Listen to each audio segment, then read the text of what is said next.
Good. All right, that brings us to the public comment period, and members of the public may speak on items on the consent calendar or items not on the remainder of the agenda. And I'm going to read a section of the rules tonight, which I don't usually read. All remarks shall be addressed to the City Council / successor agency to the Yorba Linda Redevelopment Agency as a body through the presiding officer and not directly to any member thereof. The City Council / successor agency to the Yorba Linda Redevelopment Agency desires this meeting to be conducted in a professional manner, respectful of all participants. Therefore, the mayor may ask that speakers refrain from engaging in personal attacks, name calling, or campaigning on any election issue during their allotted time. However, public criticism of the policies, procedures, programs, or services of the city, or the acts or omissions of the City Council / successor agency to the Yorba Linda Redevelopment Agency as a body shall not be prohibited. Now, I'm going to make a comment. It says the mayor may. Well, tonight the mayor will. And anything that has to do with the recall issue from either side is considered an election issue. And Mr. Litvin has already been consulted on that and supports that opinion. So we will not tolerate any public comments on the recall from either side. If you start, I'll interrupt you. If you continue, I'll turn your microphone off. And I hope I don't have to do that. We're all adults. Yes, ma'am.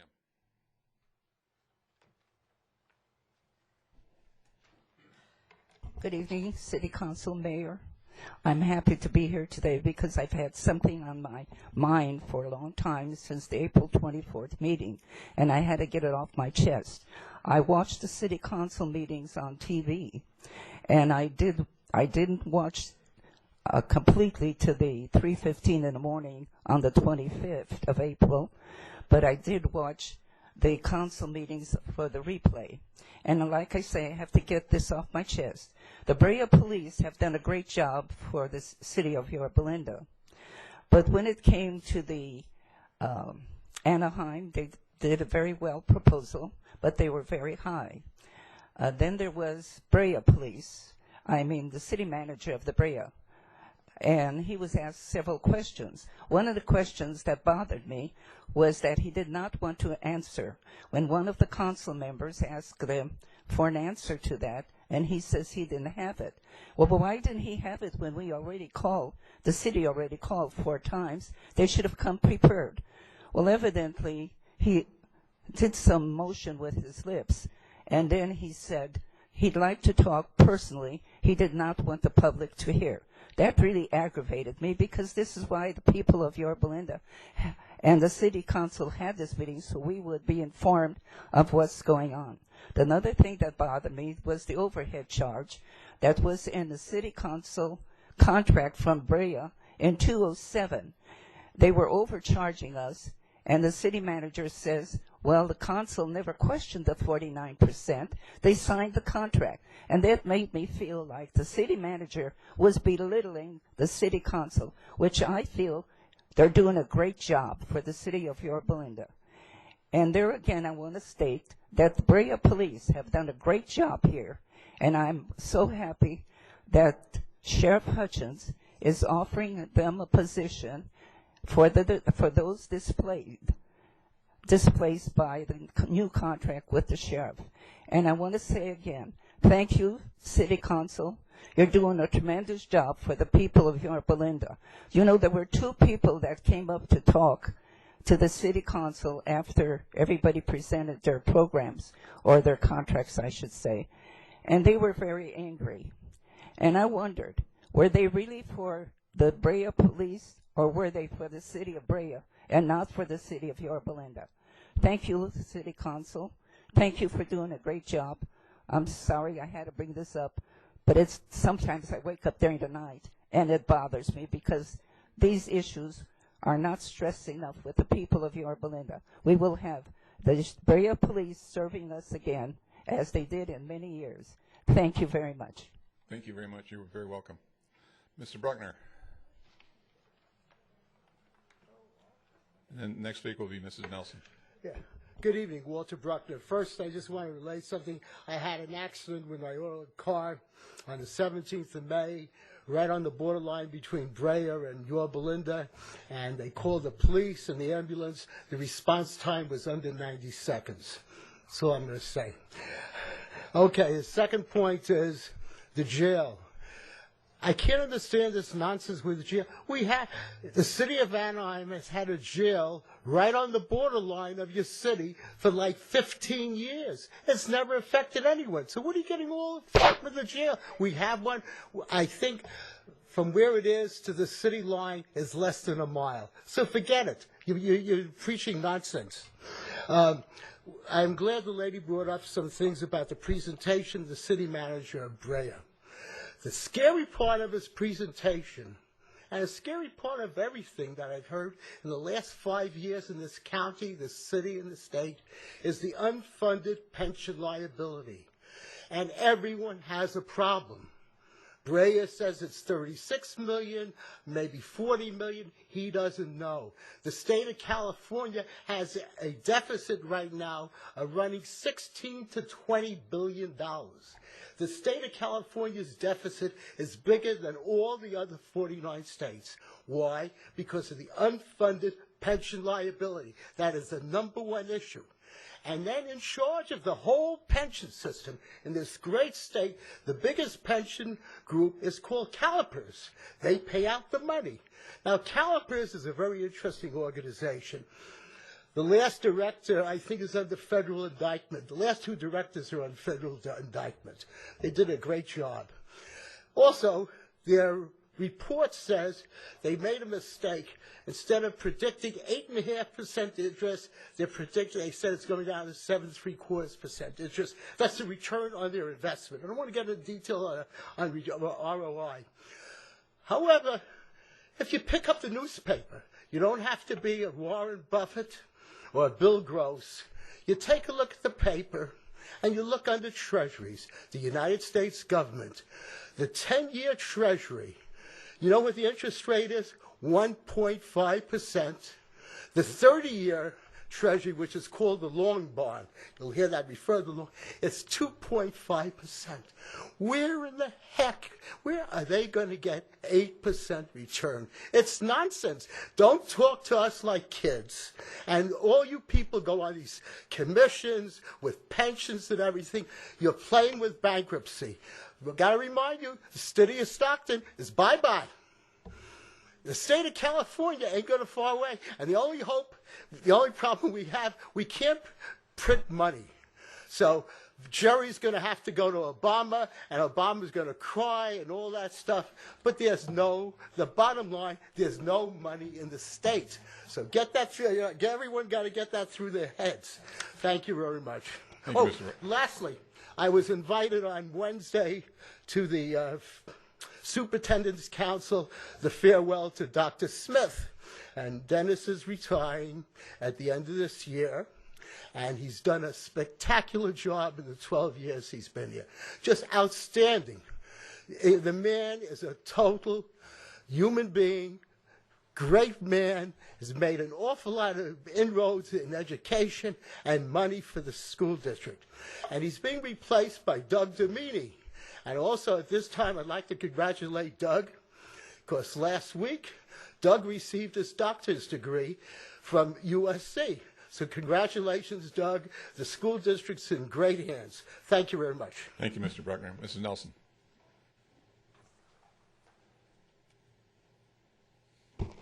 Golly, I just can't ever follow Walter, with any more information than he has. Good evening. My name is Pat Nelson, and my question to you is, what is a conservative? A true conservative never wants to grow government. A true conservative wishes to have the least amount of government possible with the most local control. A true conservative understands that government wants to grow and needs to be reined in often. A true conservative representative is just that, a representative of the people. And most conservatives can agree to disagree without resorting to bullying and bad manners. So what makes one a liberal? Liberals seem to like to force their opinion on everyone around them. Liberals tend to ignore the process, abuse power, and use the media to send their message. Liberals tend to use partial facts to garner support, and they love to grow unions and grow government.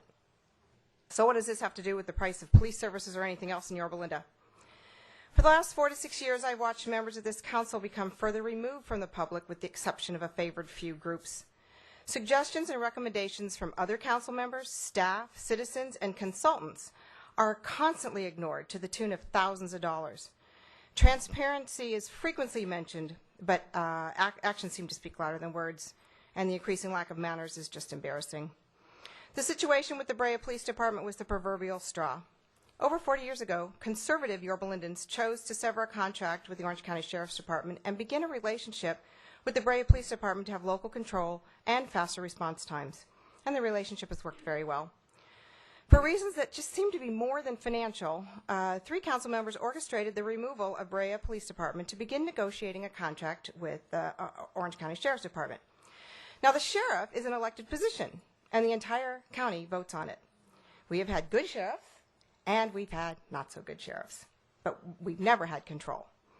Meanwhile, the sheriff and her union are having a little tiff, and I wouldn't suggest it'd be a good idea to step into the middle of that. One side's bound to lose and be irritated. Speaking of unions, the unfunded liability of the 100-member Brea Police Department union is $30 million, and that just pales in comparison to the sheriff's union liability of $2.1 billion with a B dollars. What about some other comparisons? First, any comparison needs to be apples to apples, i.e. bid to bid or contract to contract. Since there is no signed contract with the Sheriff's Department yet, let's just compare bid to bid. With Brea PD's bid, Yorba Linda would save $5 million over the next 5 years because their bid came in lower than what their current contract is. And that is without counting any future savings that they were planning on by combining dispatch services and other things like that with the North Orange County agencies in the area. Plus, we would not need to build a police station or own and pay for police cars. Give me a lease anytime. In fact, if the negotiations that staff was involved with had been allowed to be completed, Yorba Linda may very well have ended up with a contract with Brea for the same amount as their bid. If we can't negotiate successfully with a small agency like Brea, how can we be assured that we can negotiate with an agency the size of OCSD? There is information being spread that the contract with OCSD, which does not exist yet, will in fact save $10 million over 5 years. Well, that comparison seems to be to Brea's existing contract, not their new lower bid. And I call that Sacramento math. Stupid, but if it makes a good soundbite, use it. How about cost increases over the last 10 years? Brea Police Department's costs increased 53%, according to numbers advanced by Mr. Anderson, in which Mr. Schwing seems to think means we were being overcharged for services. What was not part of the equation was how much OCSD has increased costs in the last 10 years with any of its contract cities. You guys never even asked. San Clemente's increase was 56%, and Stanton's increase just this year was over 8%. When you factor in Brea's new lower bid, the percentage drops significantly. The average cost that OCSD charges per person for the other contract cities is $176. Well, guess what? That's Brea's current contract cost number. So the real cost with the new lower bid would reduce it below the Sheriff's Department average. We are indeed getting great bang for our buck with Brea PD and have for years. Response time and the safety factor alone is the most important reason to reconsider. OCSD is 17 minutes to answer a call, plus response time with a goal of 5 minutes. Brea is already at 4 minutes and 22 seconds, or, for Mr. Bruckner, 90 seconds. So here we are in the middle of a situation caused by the behaviors of those who think their personal agenda is more important than facts. Remember the difference between conservatives and liberals? No good decision comes after midnight. Never mind, 3:20. Good process equals good government. You guys blew up the process. If you're so sure your decision was impartial and for the greater good, then why would you interfere with the rights of citizens to engage in a legal process? We are entitled to the process. You should not interfere with our personal rights. Good process equals good government, and you failed. Ms. Nelson, one question. Where did you get the 17-minute response time for Orange County Sheriff? Where are you getting that information from? That's been in the report. Hey, when I was in the Sheriff's Department, it was 45 minutes. So 17 minutes is what it was in the report. Yeah, That's to answer the 911 calls. Their type 1 response from the time of dispatch to arrival is under 4 minutes from somebody's request for the information. Ms. Day. Mr. Mayor. Mr. Anderson. I just wanted to, as you read the rules, a short response. So yes. The numbers were given for the sheriff's increase during the same period of time, and I believe it was Laguna Niguel. It was one of the cities. And during that same period of time, And if I said 53%, I apologize. Brea went up 68%, if I recall the numbers right. 12 years. Over 12 years. And the sheriff went up 67%, which seems pretty similar, except there were 16% reduction in Brea services during that same period of time, while in the sheriff's jurisdiction they increased by a deputy. So it was there was a comparison. I'm sorry you missed it. Ms. Day. Good evening, Mayor Swing, council people, staff, Lee Day, Marty Lane. At last council meeting, 2 environmental cleanup grants were approved, and one was awarded to Eastlake. Councilman Anderson stated, in a nice way, that there is criticism that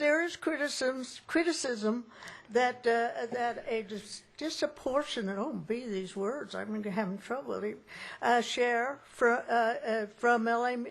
LMAD, Landscape Maintenance District, ends up in Eastlake. He questioned if there were other areas outside of Eastlake that might be more deserving. As City Engineer Stoll said, Eastlake was old and needed repair, and no other areas would fit the bill. Okay, well, Fairmount medians, Lorca to Cordova, are older, way before Eastlake even existed. And after Fairmont's original trees blew down, the city replaced most with these ugly pines haphazardly, excuse me, or not replaced at all. As to water lines, let's see, years ago it was discovered that those medians from Lorca to Cordova were being watered by lines from the townhomes. Oh boy. I believe they came to some kind of an agreement. It was interesting. It's no secret Eastlake is the fair-haired child. They got lawyers. The median grant should not be awarded to them. Fairmount medians are way more needy, way more. And this is another thing that's kind of been annoying me, another regulation growl. I brought this up once before, and I asked if maybe a moratorium on all sandwich boards, banners, and posters covering the windows. I think I suggested returning to former sign ordinances after Christmas or before the first of the year. That's almost a year, okay. It was opinioned to me by staff once, and it's true, once you give it to them, it's hard to take it away. That was a quote. 2 of my particular pet peeves, one is the liquor store next to the former Frisco sandwich shop. They have almost every window covered, and their hand-printed signs over the original or existing signs. And next door is a small, I don't know, it's a palm reading or something, and they've covered that whole dealie with neon lighting. I mean, I don't know how it gets in there. Anyway, the other one that I really have a problem with is the Pollo Loco posters on most of the windows, and particularly offensive are the posters looking out over Imperial. I mean, that's a big highway. I could give you more examples. Some of these massage posters are interesting. Anyway, examples, but you guys would get the idea. And so this is a question. Is code enforcement making any attempt to control the sign proliferation after this election? And if not, may I ask when? Anything? Thank you. I saw Mr. Harris taking notes. Hopefully he's going to tell the code enforcement, actually neighborhood preservation people. Appreciate it. Anybody else? Okay, seeing no more hands. Whoops. Just in time. Mrs. Horton.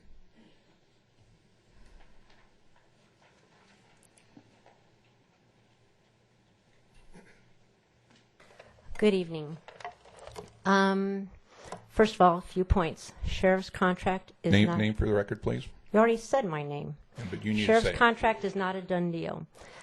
I am really concerned about the gag order you put on residents being able to discuss this information, and misinformation and bad behavior of the council members regarding any kind of thing that is going on in the community. This is city business, and we should have the right to discuss it here. When some members of this current council were on this side of the dais, you attacked the council and would have pitched a holy heck fit with the path you're currently taking. Funny how things change when the shoe is on the other foot. I think you owe, personally, an apology to Ryan and Gullickson, since you are become worse than your predecessors. Certain points. Cute little blue flyer being passed around that has a lot of misinformation about it. I'm really concerned about who's spending the money on all of these things, the robocalls, the ads in the paper, the signs all over the community. That is not a private group that's doing that. It appears to be big buck union stuff. All submitted contracts reflecting all the submitted contracts for the police contract reflected a significant cost savings. The information being disseminated is political garbage 101. I think Pat calls it Sacramento math. I'm concerned about the efforts the sheriff's unions is putting behind this, passing this inaccurate information regarding their potential contract with our community. I'm concerned about how these efforts are aimed at protecting 3 council members who voted in favor of this contract. I'm concerned at the amount of money being funneled apparently by the union and its members into these efforts, including local newspapers, robocalls, etc. I'm concerned about the misinformation in this blue flyer about, number 1, unfunded liability. We're already on the hook for the county unfunded liability because their employees, along with the assistant DAs, make 2.7% at 55. That's a heck of a lot of a retirement. 3.7 billion countywide, 2.1 billion sheriff's portion. Brea PD unfunded portion is $21 million. Our portion is a percentage of that. I got that straight from a Brea council member this evening. Thank you very much. Don't shake your head. The full service PD is what? Can anybody explain that to me? Because if it's not a holding cell, if it's just an office, that is not a full service PD. Again, misinformation. It's being touted as having a greater level of protection. We already have these services available to us based on our property tax contribution. There's no increase. It's just a change in service. If there's no holding cells, then that means that you're going to be transporting people down to Santa Ana, which removes a person or an officer from our community for longer periods of time. And many of you pitched a fit when they were transporting them to Brea. Santa Ana is a heck of a lot longer, and traffic is going to be worse. We're talking about sheriffs stalking community members who have Brea PD signs on their lawn. Friends of mine have told me about how an officer in a marked car sat in front of a person's home taking pictures of the pro Brea PD sign in their front lawn, and when confronted was told they're taking pictures of the enemy. This is rig union stuff right in our backyard. We're talking about sheriffs parking in our neighborhoods far from the unincorporated areas, just sitting there without jurisdiction. You have to wonder why. And it's been going on for weeks now. We're hearing this over and over again. Chief of police, that has no more authority than the current liaison. They still have higher-ups to report to. There's no greater control that we have other than it's just a change of title. We might as well call, well, I don't know, Captain, I don't know these titles. This nice gentleman over here, we could call him our chief of police. He still would be reporting to a higher up. But now the difference is we're going to be kowtowing to the largest county union who consistently sues their cities. What do you think is going to happen when you disagree with a union directive? Remember when one of you stepped on the Orange County Fire Authority union? The whole place was packed. Guess what's going to happen if you step on this union? There's not going to be just 25 people in here. You're going to have hundreds of people in here. And then you're going to waste our resources from the community when they sue us. What a good joke you guys have become. Conservative Republicans? I don't think so.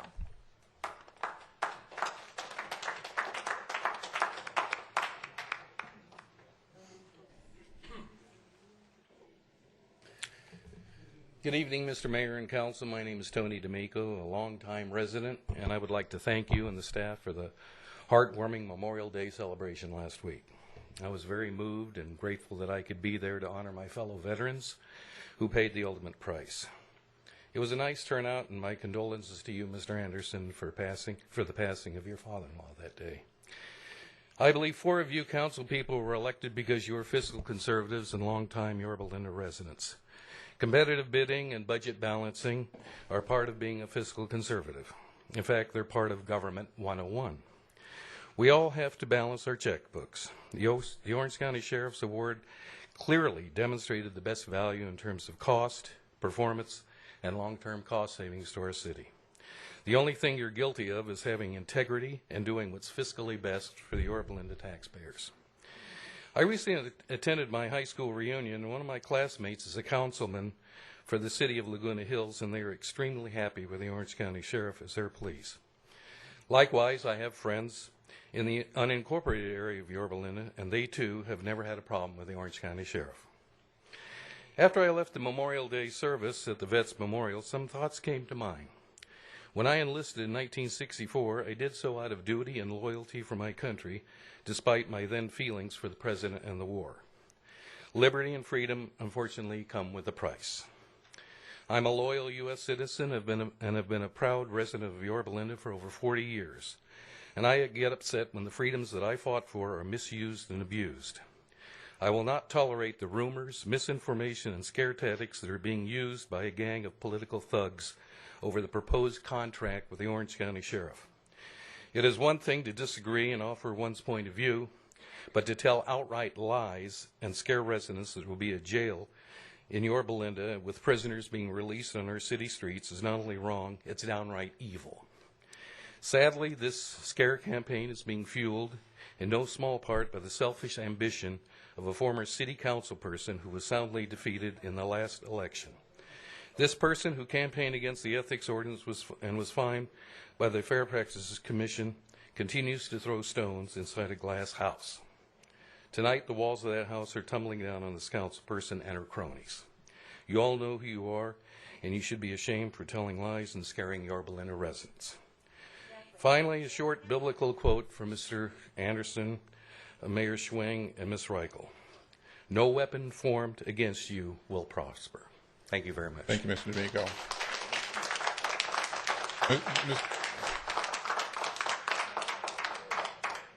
Mrs. Murray, you'll be next after Mr. Gillespie. I strongly object to what I've just heard. My name is Greg Gillespie. There's a lot of things you people need to wake up and realize. What goes around comes around. What you start, you get back in your face. A lot of these rumors, yes, they're wrong. I'll agree they're wrong. Because misinformation is going around the city. Why? Because it's something you started. And then you're complaining about what you started. I think maybe you need to look in the mirror a little bit. I really object to what the mayor opened this public speaking saying. Because our council members and our past 2 mayors have taken advantage of this and tried to make a law that doesn't exist appear to be. We have been told point blank, we cannot mention a council member's name. There is no such law. Absolutely no such law. 2 mayors have stifled the public from doing that. That's wrong. One of them, herself, mentioned council member names over and over and over again from this very podium. How can you say one thing and do something different? I am appalled. I'm just in total shock at what I'm seeing happen to our city because of what you've done. I guess the best way to explain what I see on the street is people don't want Walmart policing when they've had the local compassionate entrepreneur type policing. If county takes over every city, what does that do to the county? It leaves you absolutely under the gun. If the union goes on strike, there is no police services. Every city would have to kowtow to what the county wants done. That's not good. Being competitive is what America is all about, not joining in and becoming part of the big will that's stamping out all the little ones. We just heard a speaker talk about how he had a friend on council at another city that loves the sheriffs. Well, I can tell you that I have friends at other councils too that don't like sheriffs, but the reason that they have sheriffs is there is no other police department for them to have. Are you willing to put this city in that situation? You seem to be working very hard at it. I think you need to sit down, rethink, and reevaluate what you're doing. Listen to the people. The people want something. Why are you so determined you won't give it to them? Thank you. Mr. Gillespie, I don't think anybody said you can't mention the council member's name. Oh, yes, you have. What we said is you are to direct your comments to the whole council, Okay. not to an individual. Me. If you want to start this debate, let's start this debate. Nancy Reichel told me I absolutely could not mention your name one night at a council member. She even went to recess over that issue. I took that to 3 constitutional attorneys. I could have sued the city for huge money, violation of the First Amendment. I did not, because I was hoping she learned her lesson and would not do it again. I did not want to sue my own city and cost this city tons and tons of money. John Anderson, over and over and over again, absolutely said in his opening of public speaking, you may not use a council member's name, whether it is for praise or criticism. Review the tapes. It's there. I've had constitutional attorneys look at that. That is unconstitutional. So don't tell me you've never said it. It's been done. Review the tapes. It's there. Thank you, Mr. Gillespie. Thank you. Mrs.